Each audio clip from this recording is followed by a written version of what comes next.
I gave up college, friends, and my own dreams to raise my little brother after our parents died. I changed diapers when I should have been at prom.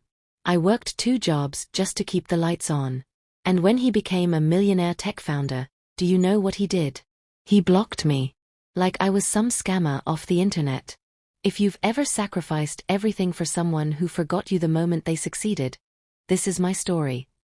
Let me know where you're watching from and hit subscribe if you've ever been betrayed by someone you considered family.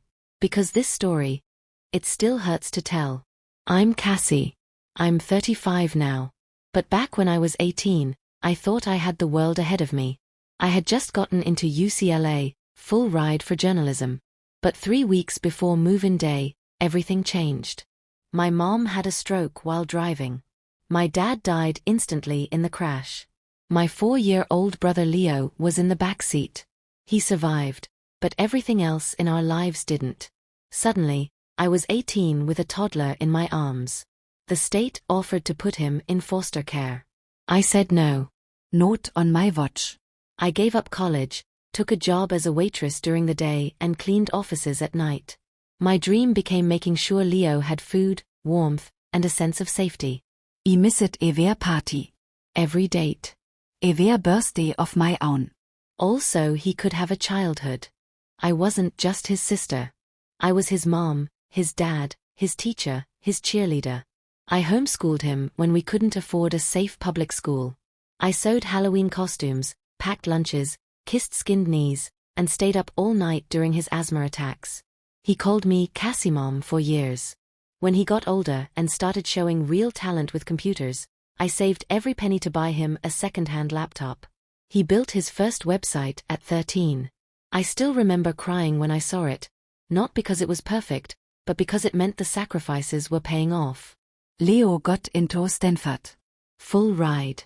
I was so proud, I couldn't breathe. I packed his bags, rented a car, drove him to campus, and cried all the way home. Alone in the same apartment I'd raised him in. The first few years, he called every Sunday.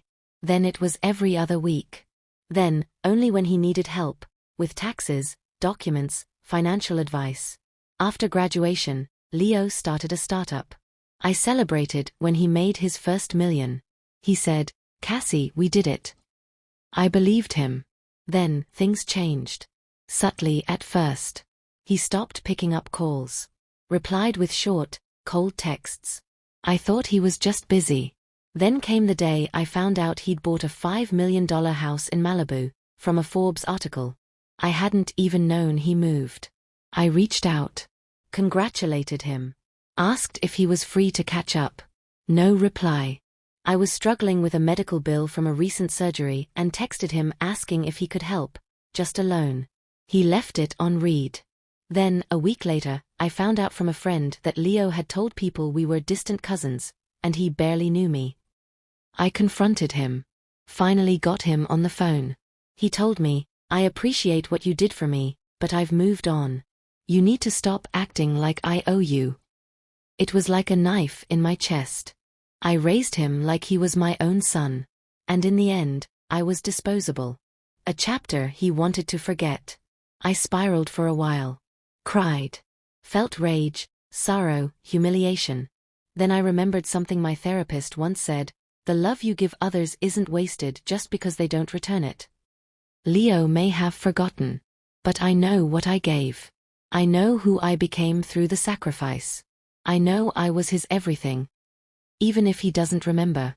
If you've ever been used, forgotten, or discarded by someone you poured your heart into, I see you. I am you. Share your story in the comments. Let's build a space where sacrifice is honored, even when the world pretends it's invisible. And if this story resonated with you, give it a like, subscribe, and share with someone who needs to hear that your love, your sacrifice, your worth is not defined by how someone else treats you. Thank you for listening.